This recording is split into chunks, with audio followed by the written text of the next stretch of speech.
Hello and welcome to the first episode of Japan Memo for 2026. Japan Memo is, of course, the IISS Japan Chair Programme podcast. I'm Robert Ward, Japan Chair and Director of Geoeconomics and Strategy here at the IISS. In this series, we bring together experts, strategists and practitioners to analyse why Japan matters in today's regional and global geopolitical landscape. Today, I am very pleased to welcome Professor Taniguchi Tomohiko to discuss Japan's foreign and security policy in 2026. Before we begin, let me briefly introduce Tomohiko, who will already be known to many of you, I'm sure. Tomohiko is chairman of Nippon Kaigi and a specially appointed professor at the University of Tsukuba in Japan. He's also a special advisor at the Fujitsu Future Studies Center, and Tomohiko will be well known to many of you for his 7 years as a special advisor to Prime Minister Abe Shinzo, serving as the Prime Minister's chief foreign policy speechwriter until 2020. His background also includes 2 decades at Nikkei Business and senior public diplomacy roles within the Ministry of Foreign Affairs. I should add also that Tomohiko has authored a number of well-received books, including one that I particularly enjoyed on Prime Minister Abe's speeches. There is a particularly interesting chapter on the background to Prime Minister Kishi's speech to the US Senate in 1957, which Prime Minister Abe referenced in his speech to the joint session of the US Congress in 2015. Tomohiko, thank you very much for joining us here again at Arundel House here in London and for appearing on Japan Memo for the second time following your first participation in December 2023. You have a very busy schedule today, so we're extremely grateful that you've been able to spare the time for us. Thank you so much, Robert, for having me again. Lots to talk about Japan, politics, foreign policy, defence policy and so on. But let's start with taking a look at the strategic priorities for the administration of Prime Minister Takaichi Sanae. Since the start of 2026, actually probably since the end of 2025 as well, Japanese politics have been quite fluid. Prime Minister Takaichi Sanae dissolved Parliament on the 23rd of January to call a snap election. This was 3 months into her term as Premier, and voting is scheduled for the 8th of February, so just after a week away from this recording. How do you view this snap election? What does it say about the state of Japan's political scene? Japan's like a basket of difficult challenges. From domestic economy, international situation, the ever-growing need for Japan to build its defense capabilities even further, all take long-term commitment and determination on the part of the political leaders. But the long-term commitment and the determination therein are the commodities that are not so much readily available. As regards the current administration, Ms. Takaichi's popularities may be astoundingly high. However, he is running a very much slim majority in the lower house, and in the upper house, which is far more important than House of Lords, for instance, of the United Kingdom, as regards its veto power. Takaichi's administration is still running a minority presence there. The challenge here is that the elections for the upper house members take place on a regular basis once every 3 years. And in the last election for the upper house, which took place last year, 2025, the LDP and its coalition lost majority. So we've got to wait. She's got to wait for another 3 years until 2028, if indeed she can win the majority there.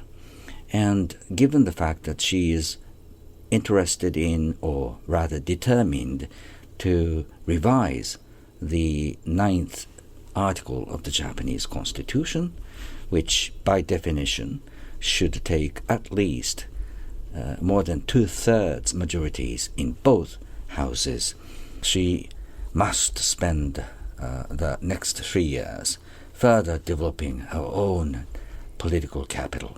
So the election, which is around the corner, scheduled for the 8th of February, is just the first step for her to start building her own political capital.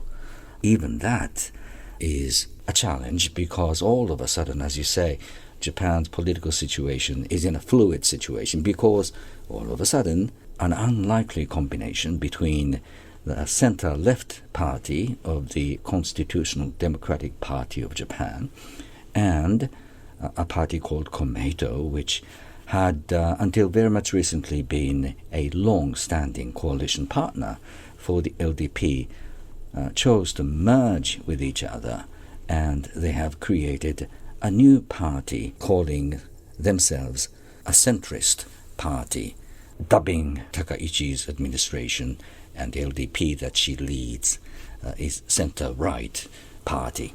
So the fault line is deep and starker than before.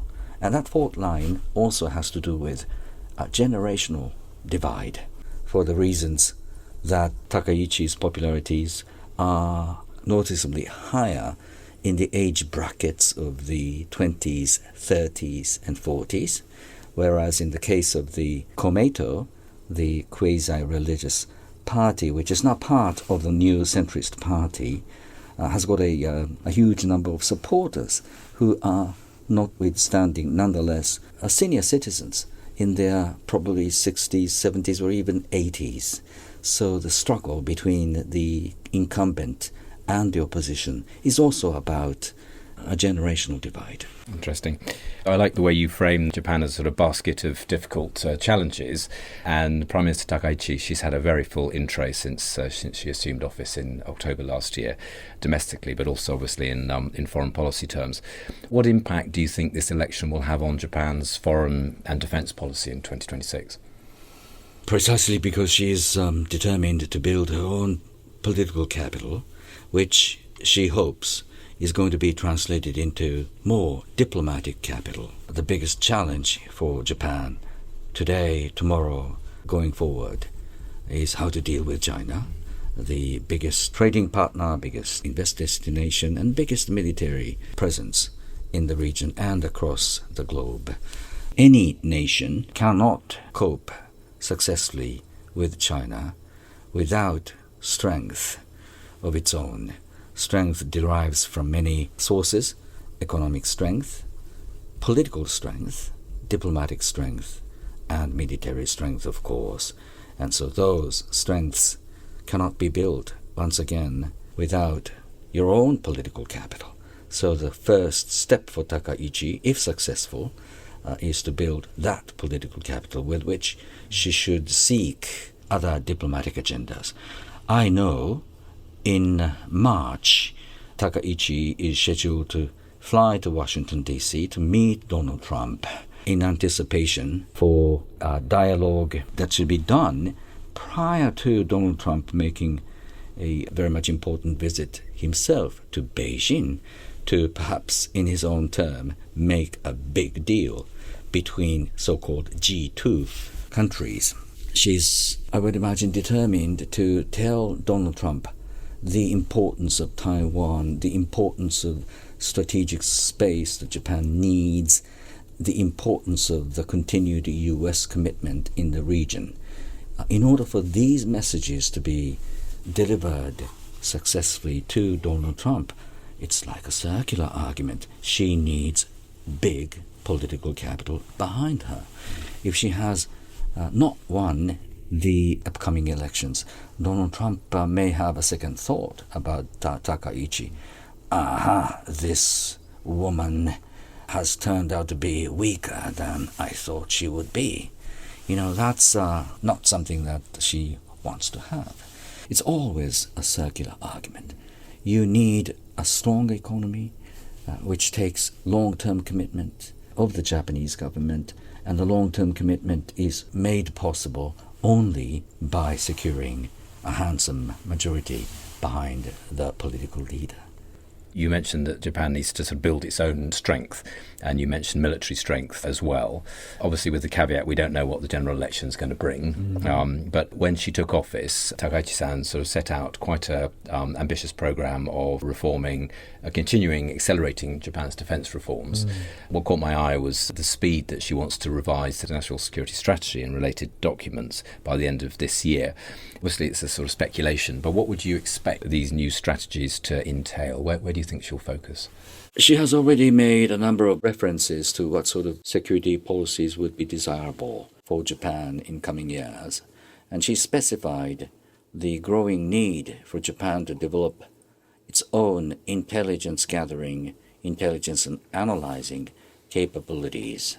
Listeners of the program may find it strange if I would say that Japan has had no such equivalent of CIA, NSA, or MI6. Arguably, Japan has yet to have an intelligence community that deserves its name. And she is determined to legislate a bill that would enable Japan to build the first intelligence gathering agency.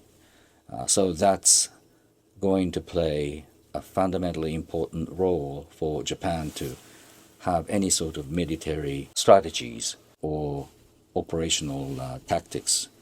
So that's number one. Number two, she is advancing an economic policy which is different from previous administrations' economic policies, in that she is pursuing what I call Japan's own version of defense Keynesianism. The term gained popularity back in the 1950s during the Eisenhower administration in the United States, where the so-called military-industrial complex was supposed to take a big role, both in military build-up and in economic build-up as well.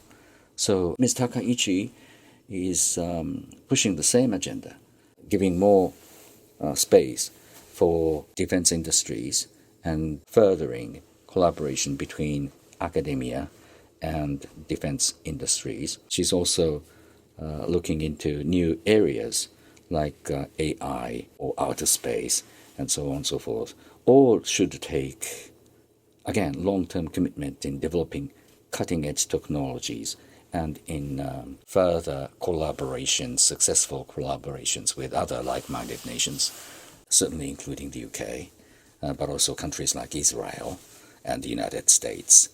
Those should be spelled out so that what Japan wishes to do should be better understood by the rest of the world. You knew Abe-san very well. Takaichi-san is often described in the press as the kind of successor to Abe-san and so on. Given your knowledge of both of these figures, is that the right way of thinking about her, what she wants to do politically, or is there a different nuance we need to put on it, do you think? Prime Minister Abe was killed at the center of Nara Prefecture, which is one of the ancient capitals in Japan, which actually happened to be Ms. Takaichi's constituency. That was on Friday, 8th of July, 2022. The next day, which was Saturday, I went to Mr. and Mrs. Abe's private residence to actually welcome the body of the deceased Prime Minister with Mrs. Abe. There, already, Ms. Takaichi had been sitting and crying very much hard. So she must have felt a little bit responsible because this horrendous incident happened right at the center of her own local constituency. Second, she had a very much strong respect for what Abe had done, for what Abe wanted to achieve.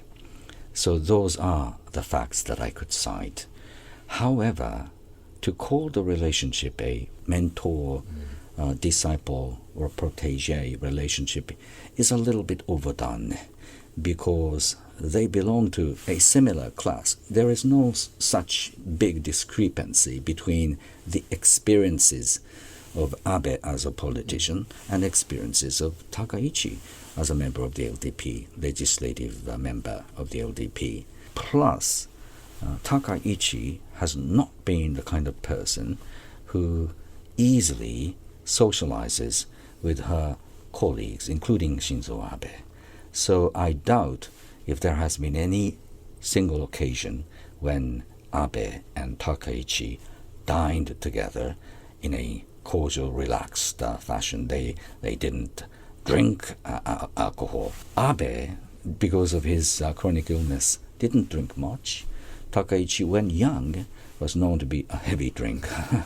But since entering politics, she has chosen not to spend night hours with her own colleagues. Rather, she brought back a pile of policy papers and documents, and she delved into those policy documents between 8 o'clock and 12 o'clock at night.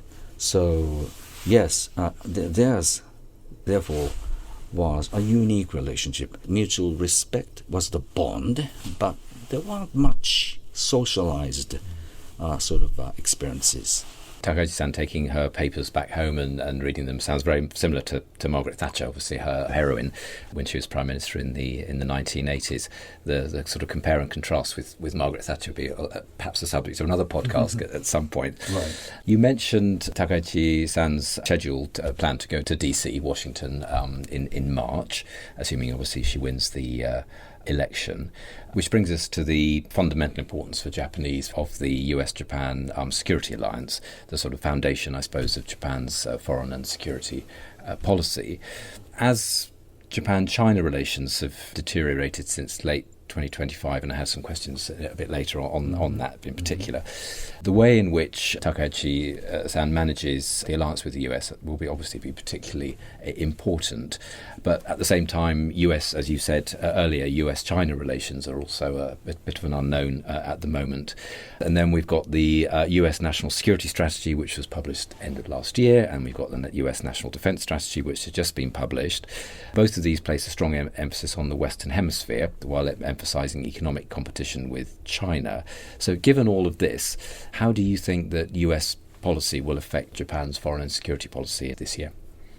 Tremendously, as before. Japan can do almost nothing alone by itself when it comes to deterring successfully not only China, but also Russia, North Korea, China. Japan's neighborhood has got a postcode that should come with a premium of your insurance policy.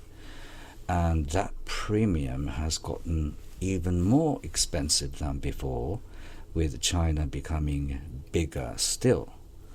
There is no luxury, Robert, for Japan's leader to act just as Canadian Prime Minister did famously over Davos meetings. It should be great if a Japanese Prime Minister can speak in blunt terms about Donald Trump, but there is no luxury such as that. Canada may have one single country along with its border, which is America, and they speak the same language. They share more or less the similar cultures, and their economies are very much integrated with each other. For Japan, no such environment has existed and will exist in the future. The need for Japan to ally firmly with the United States, like it or not, has gotten even more paramount and will be so in coming years. So the first and the second and the third most important for Japanese leader, whoever that would be, is to maintain a very good operational and military as well as strategic cooperation with the United States. When it comes to military relationships between the United States and Japan, they have become ever stronger. They have been bound by unshakable trust and faith, one could say so. But the challenge comes from the top, whether Donald Trump sees this alliance as very much an important element in pursuit of U.S. own national interest, or Donald Trump sees this as just a transactional sort of thing, is an important question to ponder. There is, again, no time to waste for any Japanese leader to ponder. Rather, he, she must fly to Washington, D.C., must meet with Donald Trump as often as possible to continuously tell the President of the United States about the uniqueness of the challenges of the region and the ever more importance of Japan to maintain its strategic space. I'm glad you reminded our listeners of this, as you say, the uniqueness of the challenges of the region, because you think of the other countries in the G7, I think none has the sort of geographic challenges that Japan has, and the sort of range of potentially hostile countries so close. You've mentioned China, and obviously the US, sort of Japan sits between China and the US, trying to sort of calibrate relations between these two. Obviously China very important economically for Japan, and the US key in security terms. I think there's 4 times this year in which President Trump and China's President Xi Jinping could meet. How do you view Japan's strategic agency within this triangle? Because clearly, as I think you said earlier, Tokyo will be looking at how these two get on, and obviously trying to calibrate its own position between these two. So what's going to be in the Prime Minister's mind when these two meet?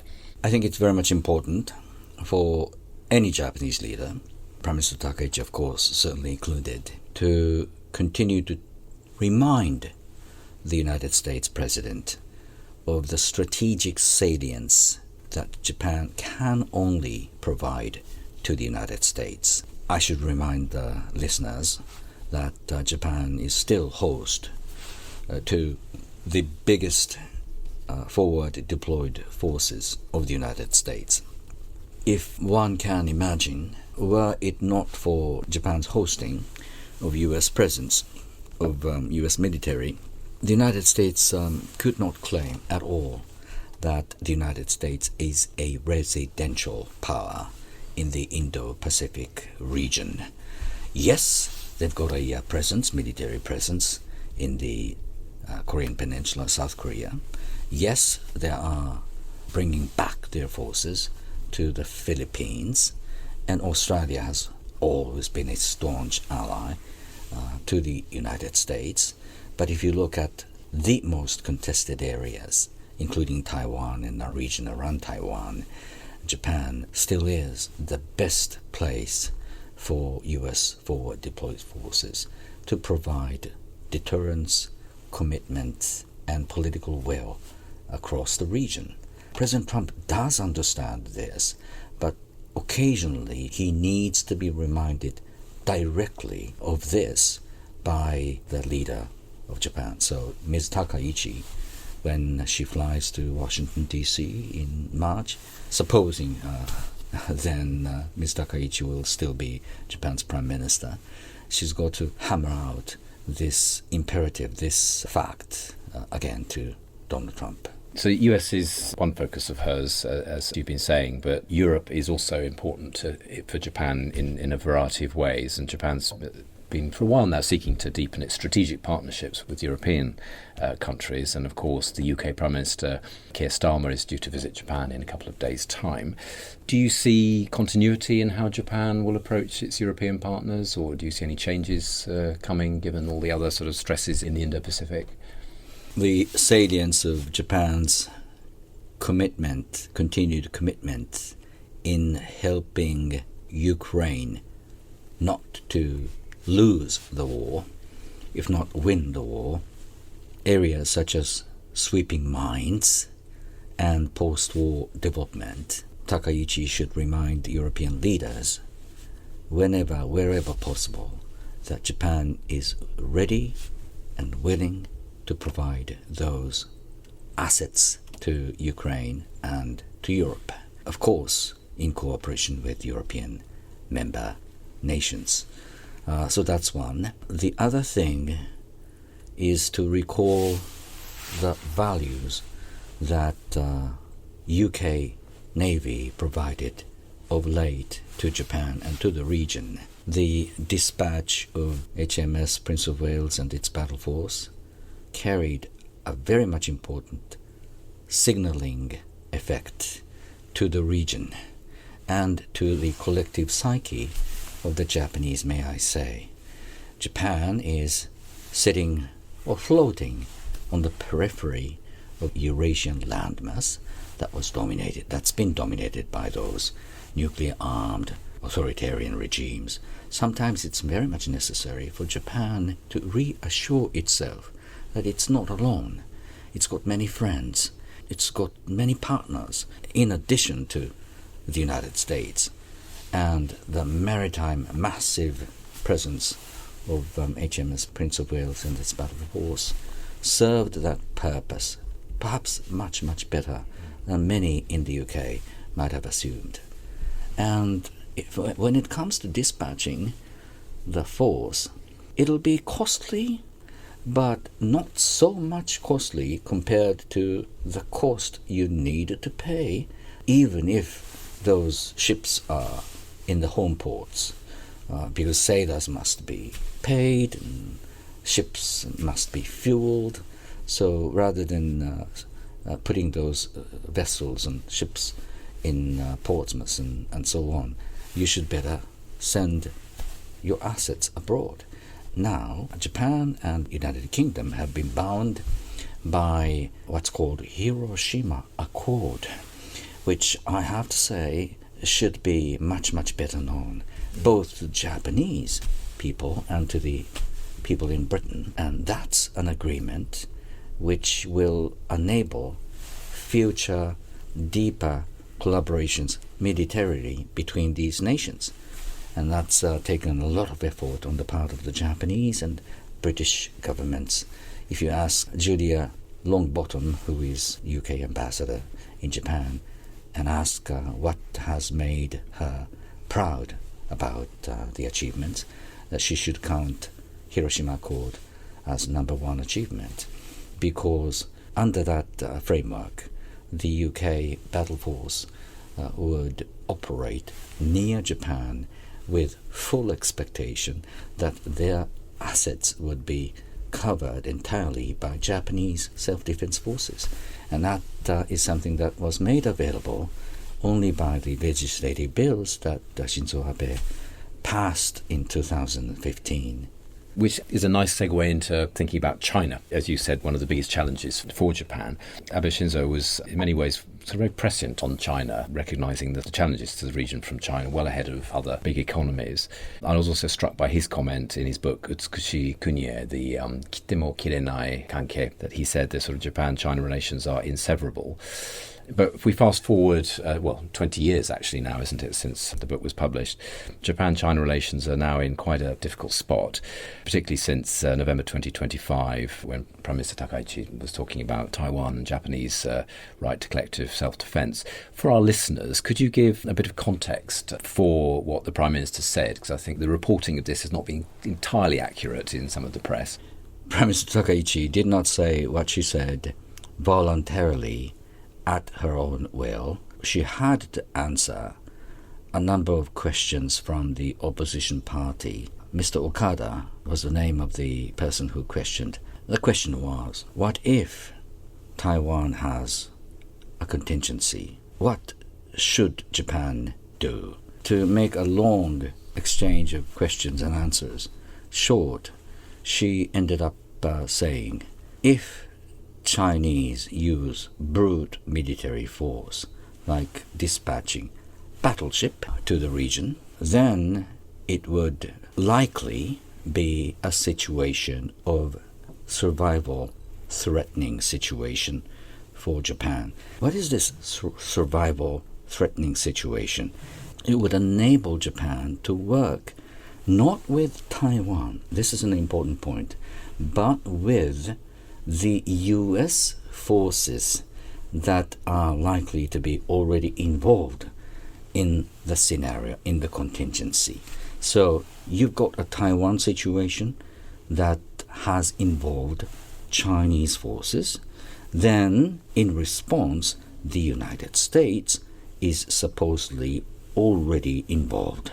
And in that case, Japan cannot stay as a bystander and just simply as an observer. And Shinzo Abe's legislative bills finally made it possible for Japan and Japan's armed forces to work as an integral unit, again, not with Taiwanese forces, but with the US forces.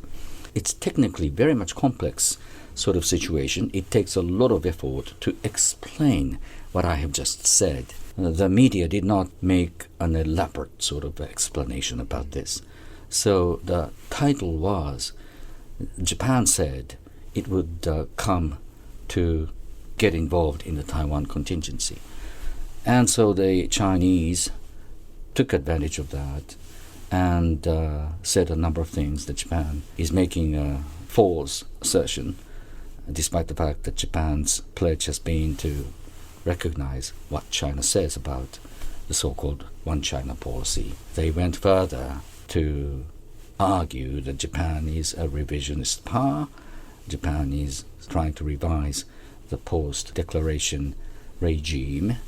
Again, Japan is revising the international order that was created by blood, sweat, and tears, by the Chinese, by the Americans, by the Brits. So those are the things that China is now saying. They have escalated retaliations against Japan by banning exports of critical minerals like mineral earths, and they are reducing the number of tourists, visitors, and students headed to Japan. This situation, I think, is going to continue. In my own view, the Chinese have actually taken advantage of the remarks of Takaichi to advance their agendas. They sort of seized the moment to advance their argument. Because if you look at Xi Jinping and his perhaps biological clock, given the fact that he is now 73, objectively, one can assume that one would be as healthy as would enable one to be an active player in politics, military, as long as one gets 85.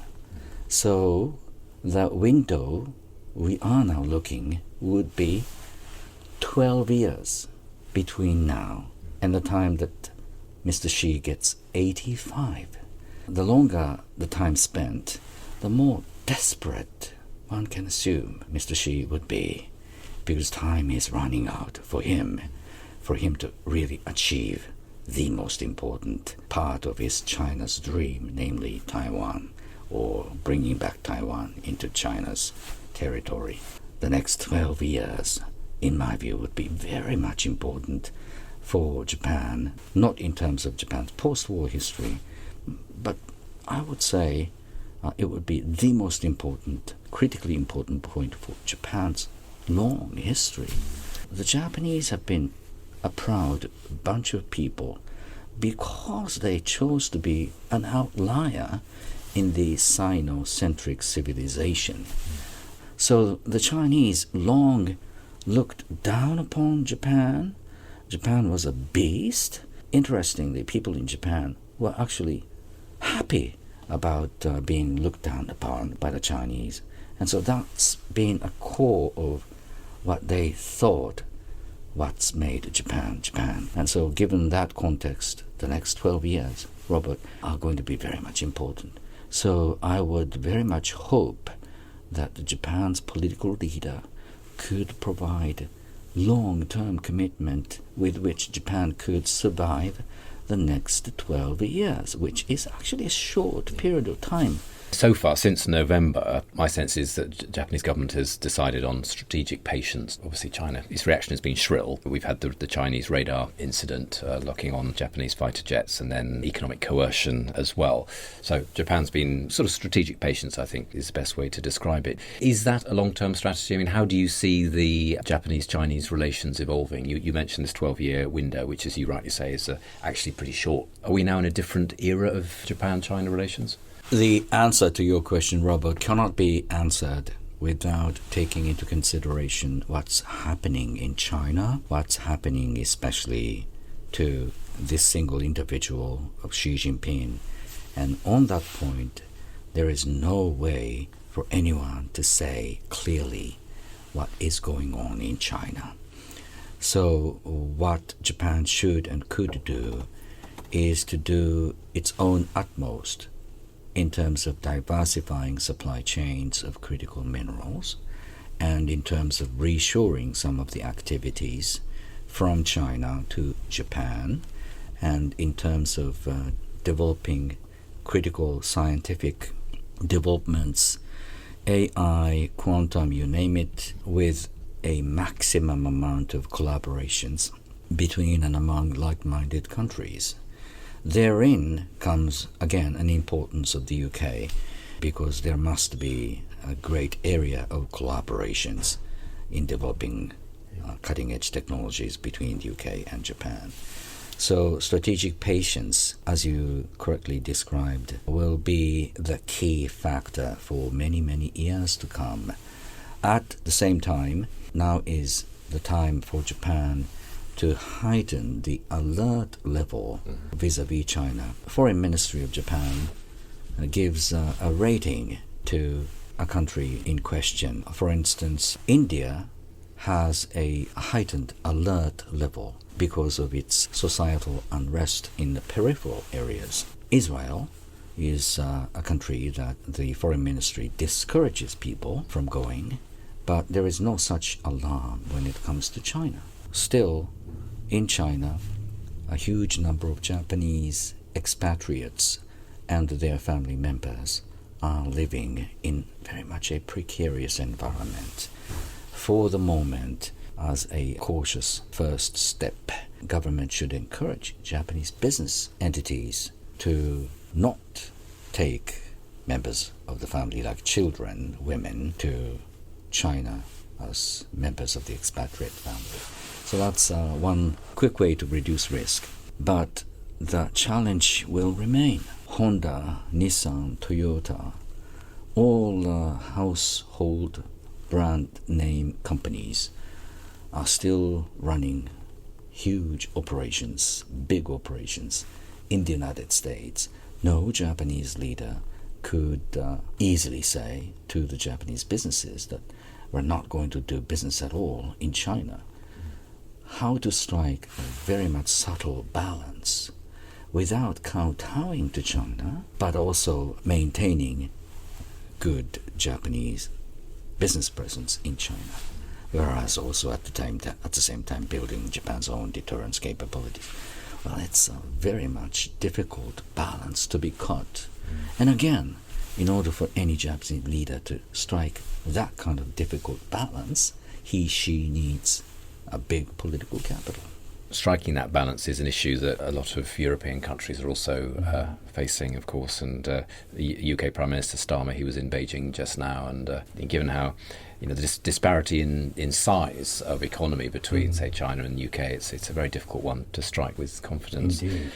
Which brings us to our 2 Japan Memo questions. I was looking before this podcast at your recommendations and your comments for our 2 questions back in 2023. And in 2023, just to remind our listeners, it's also worth listening to our podcast in 2023 because there was a lot that I think actually was quite prescient in it. So 2 Japan Memo questions are book recommendations and what people get wrong about Japan.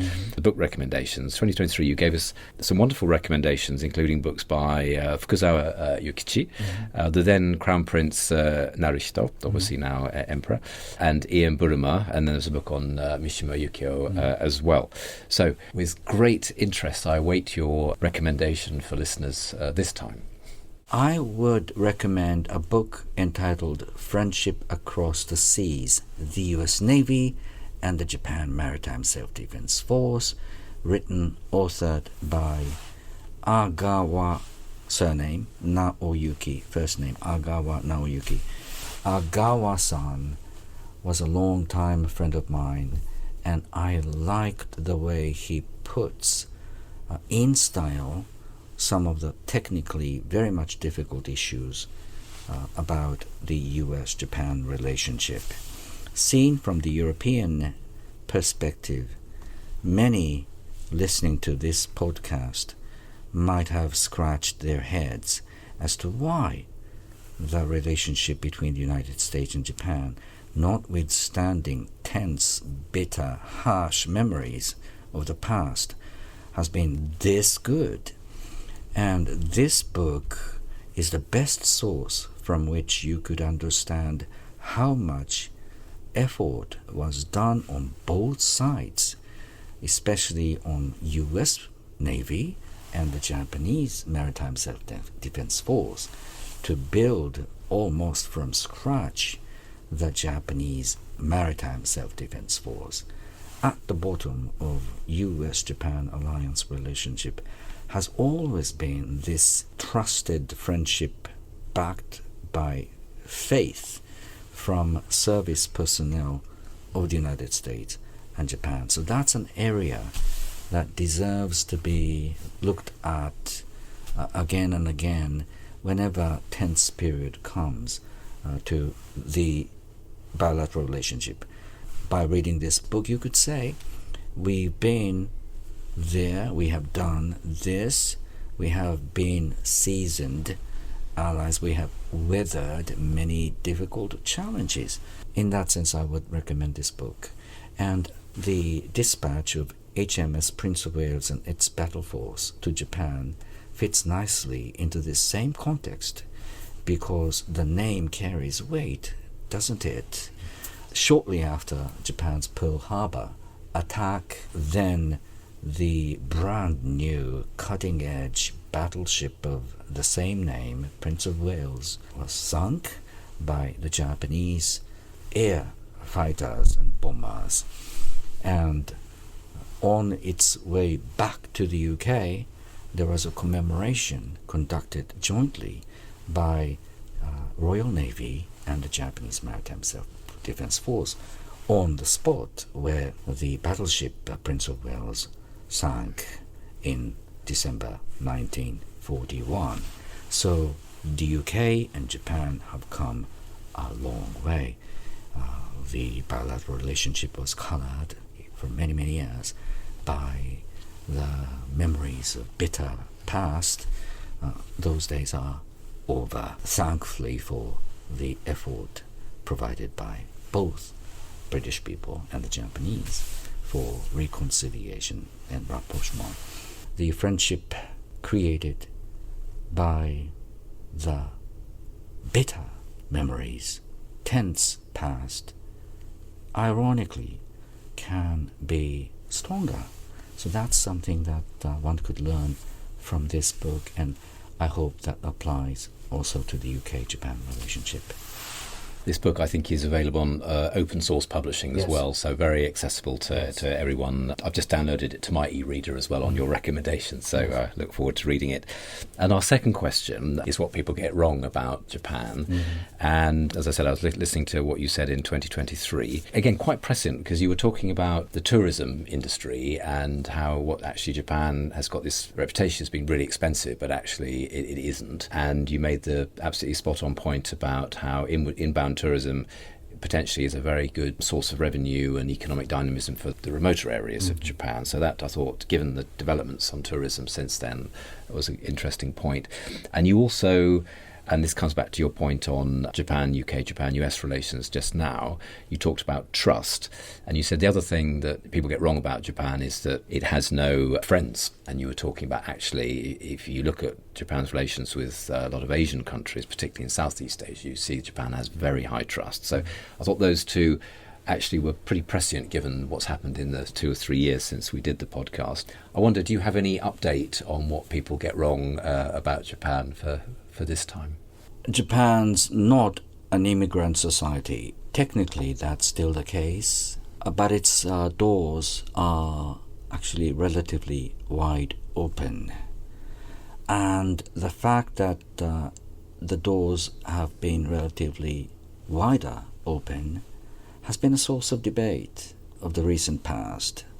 One party named Sanseito made a successful entry into Japan's politics by winning more seats than expected by running on this single agenda of Japanese first. And many people feared that it might have been an implication of xenophobia.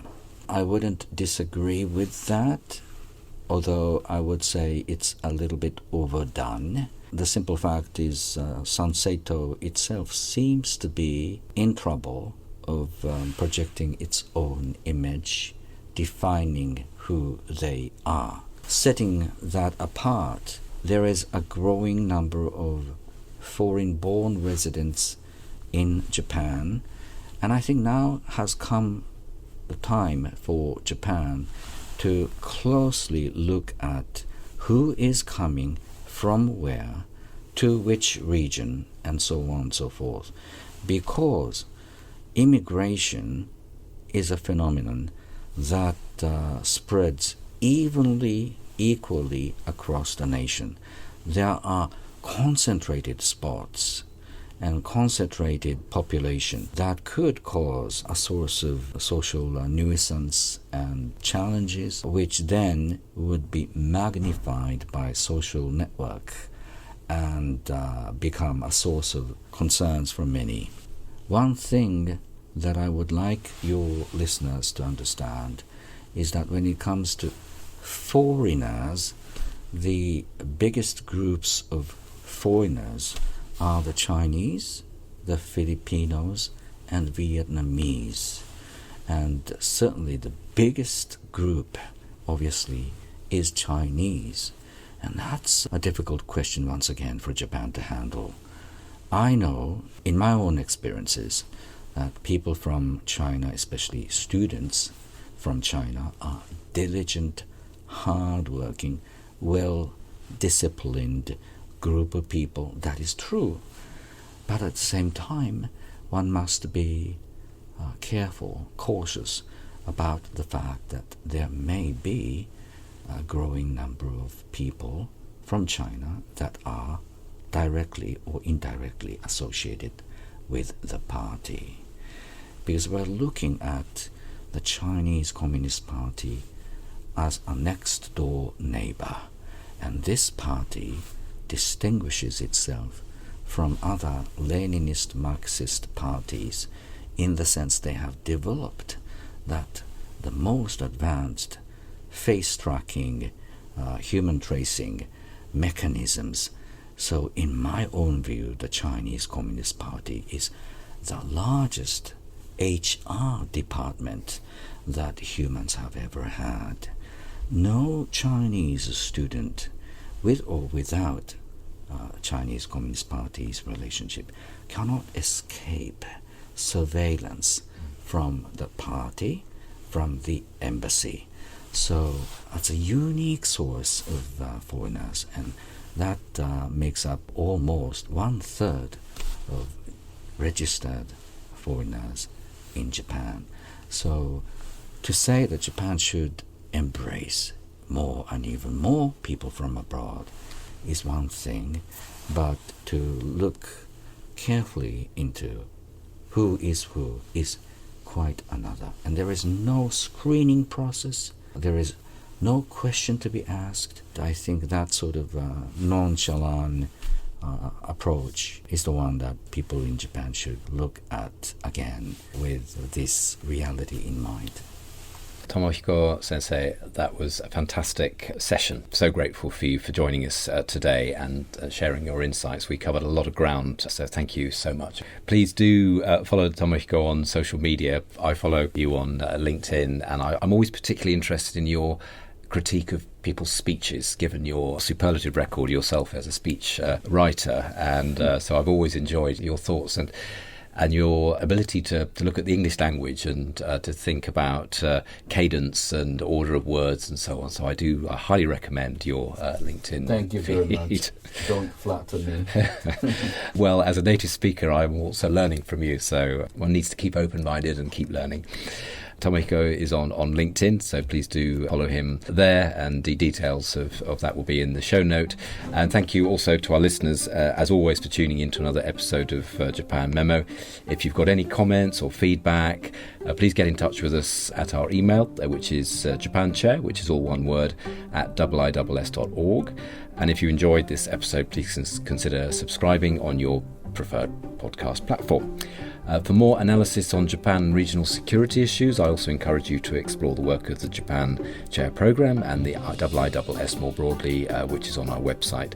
Thank you again for listening, Thank you again, Tomohiko, and we look forward to welcoming you next time.